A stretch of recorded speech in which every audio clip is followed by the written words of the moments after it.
Hello students, कैसे हो आप लोग। माय नेम इज दीपक गोयल और अभी मैंने सत्य फार्मा कंटेंट्स को ज्वाइन किया है।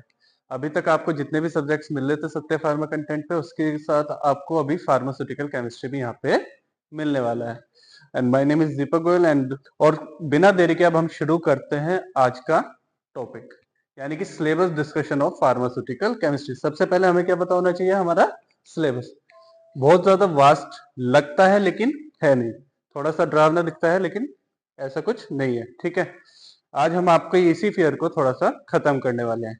पेपर नजदीक आ रहे हैं, इतना बड़ा सिलेबस है, कैसे उसको कंप्लीट करें आज हम यही देखेंगे। ठीक है गाइस, मैं लेके चलता हूं आपको। सबसे पहले सिलेबस, यूनिट नंबर 1। यहाँ पे देखो हम रिप्रेजेंट कर रहे हैं चैप्टर्स को, टॉपिक को और आवर्स को। ठीक है, ठीक। तो चैप्टर 1 में आपने पढ़ना क्या है, केवल इंट्रोडक्शन ऑफ फार्मास्यूटिकल केमिस्ट्री, कि हम फार्मास्यूटिकल पढ़ क्यों रहे हैं, क्या इसका स्कोप है और क्या इसके ऑब्जेक्टिव है। इसके बाद हम पढ़ते हैं sources and type of error, accuracy, precision और सिग्निफिकेंट फिगर्स। ये कुछ हमारे पास टर्मिनोलॉजी है जिसको हम अच्छे से पढ़ने वाले हैं। इम्प्योरिटीज इन फार्मास्यूटिकल्स, आज के टाइम पे या फार्मेसी में अगर कोई भी इम्प्योरिटीज इसके बाद हम पढ़ते हैं इम्प्योरिटीज इन फार्मास्यूटिकल्स। फार्मेसी में इम्प्योरिटी की कहीं पे जगह नहीं है। तो क्या क्या सोर्सेज होते हैं जहाँ पे जिसकी वजह से इम्प्योरिटीज आ सकती है, कैसे हमें उनको अवॉइड करना चाहिए। वॉल्यूमेट्रिक एनालिसिस में हम क्या पढ़ते हैं, fundamentals volumetric analysis, titrations. Titration एक बहुत इंपॉर्टेंट वर्ड, बहुत इंपॉर्टेंट टर्म है जिसके बेस पे हम पूरी अपनी एनालिसिस पढ़ने वाले हैं। वॉल्यूमेट्रिक और ग्रेविमेट्रिक। वॉल्यूमेट्रिक यानी कि वॉल्यूम के बेस पे, ग्रेविमेट्रिक यानी कि ग्रेविटी के बेसिस पे, क्या उसके प्रिंसिपल है और क्या उसके मेथड है। अब बात करते हैं यूनिट नंबर 3 की। यूनिट नंबर 3 की जब हम इसको पढ़ते हैं तो थोड़ी थोड़ी सी हमें फार्मासिस्ट वाली फीलिंग आनी शुरू हो जाती है। स्टार्टिंग की जो 2 यूनिट्स हैं हमारी, वो हमें ये बताती है कि थोड़ी सी हमें केमिस्ट्री पढ़नी है। अब ये हमें बता रही है कि हम फार्मास्यूटिकल केमिस्ट्री पढ़ रहे हैं, यानी कि थोड़ी सी हम फार्मासिस्ट बन रहे हैं। हिमेटेनिक्स, हिमेटेनिक्स यानी कि वो सब्सटेंस जिसमें आयरन हो। हिमेटेनिक्स यानी कि वो सब्सटेंस जिसमें क्या है, आयरन, जिसमें हम क्या पढ़ने वाले हैं, आयरन वाले कंटेंट्स। इसके बाद पढ़ते हैं हम एंटा एसिड्स। एंटा एसिड्स में यानी कि जो आपकी एसिडिटी को कम करने वाले ड्रग्स हैं वो पढ़ने वाले हैं। इसके बाद पढ़ेंगे हम एंटी माइक्रोबियल एजेंट्स, जिसमें क्या करते हैं, जो माइक्रोब्स के कम करते हैं, माइक्रोब के इफेक्ट को कम करते हैं।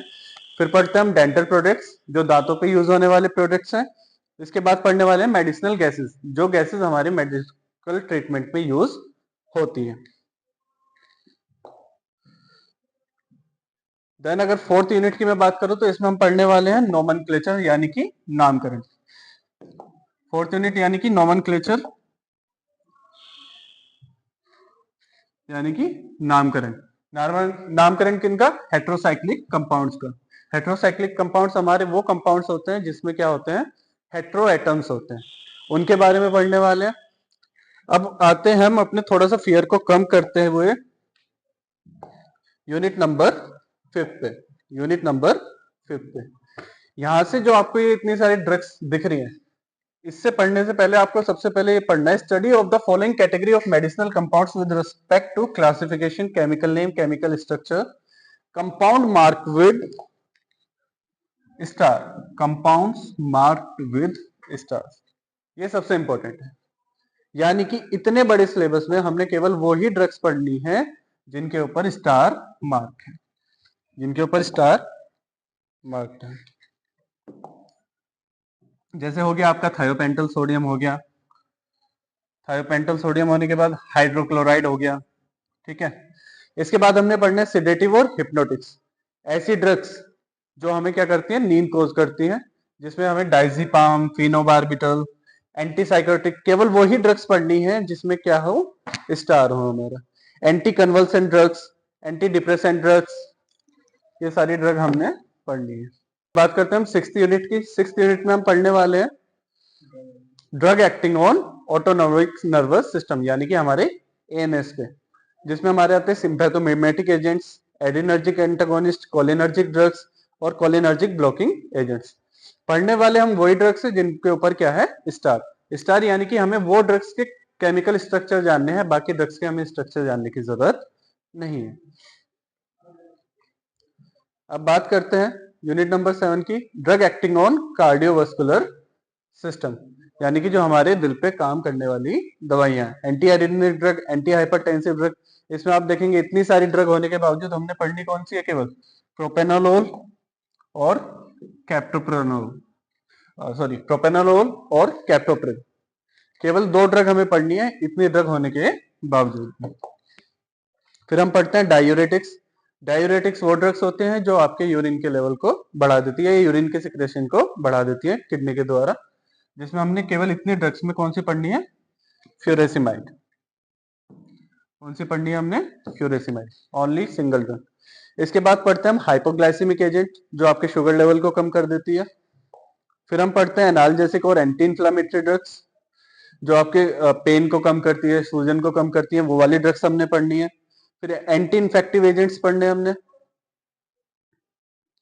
उसमें भी केवल वही ड्रग्स पढ़नी है जो जिसपे क्या हो, स्टार हो, जिसपे क्या हो, स्टार्स हो। फिर हमने पढ़ना urinary tract anti infective agents, anti tubercular agent जो टीबी में काम आती है, एंटीवायरल एजेंट्स, एंटी मलेरियल और सल्फोनामाइड्स। सल्फोनामाइड्स भी एक तरह की हमारी एंटीबैक्टीरियल ड्रग्स होती हैं। इसके अलावा पढ़ेंगे हम एंटीबायोटिक्स और एंटी न्यूप्लास्टिक एजेंट, यानी कि जो एंटी कैंसर ड्रग्स। तो आपका थोड़ा सा डर इसमें कम हुआ हो, केवल हमने वही ड्रग पढ़नी है जिसपे क्या है, स्टार है। 75 आवर्स, अगर आप पीसीआई की गाइडलाइंस के अकॉर्डिंग देखें तो ओनली 75 आवर्स हमको ये कंप्लीट करने के लिए चाहिए।